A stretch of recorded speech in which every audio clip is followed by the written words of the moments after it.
When I was a kid, I watched the restaurant owner hand over protection money to the mob without a fight. I made up my mind. When I grew up, I was going to join a gang. But on my very first day with Costello's crew, he shipped me off to the police academy. His plan was to plant a network of moles inside the force. It was the exact opposite of what I'd envisioned for myself. But since I was working for Costello, I went along with it. I threw myself into the academy, studied hard, stood out, aced every course, and completed the program with flying colors. I became a genuinely good cop. Costello even showed up at my graduation to congratulate me in person. Thank you, Frank.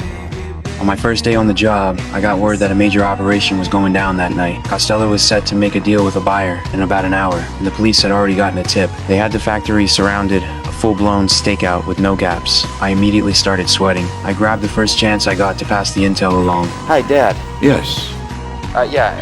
Something big came up at work. I'm not gonna be home for supper. Your mother worked all goddamn day. We'll just have to sit down without you and your friends. Oh no, my friends are still coming. When I saw my boss walking over, I smoothly switched gears on the phone, pretending I was chatting with my dad while slipping the information to Costello in code. But Costello said the deal was still on. Then, the police changed their game plan on the fly. They were going to use surveillance cameras to confirm identities first, then lock onto the suspects' phones to make the bust. I had no choice but to risk tipping off Costello again. The moment Costello appeared on the surveillance feed, he got my message. Once he knew he was being watched, he ordered all his guys to shut off their phones. He wasn't about to walk away from the money. The cops quickly noticed something was off. Every dealer's phone went dark at the same time, all except one. Meanwhile, Captain Queenan was getting intel from his own mole on the inside. The buyers are there. You know, direct contact with your guys would have its advantages. Not to my guy.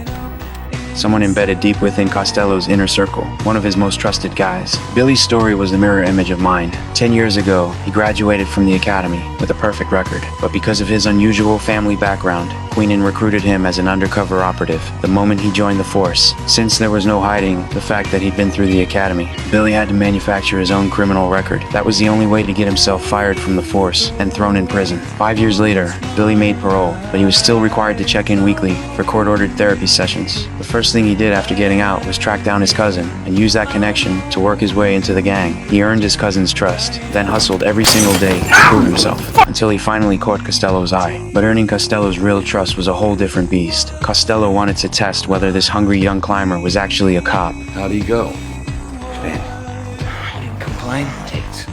Yeah. That was his problem. He said he had a problem. I just said he had a fucking problem. Show me your arm. Flip it.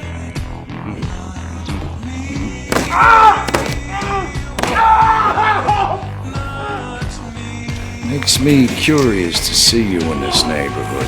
When he checked Billy's arm and found nothing, he told him not to take it personally. Then Costello pulled out a severed hand and said he'd found a listening device inside the last guy who'd betrayed him. Billy was shaken to the bone. He ditched every piece of equipment he had on him.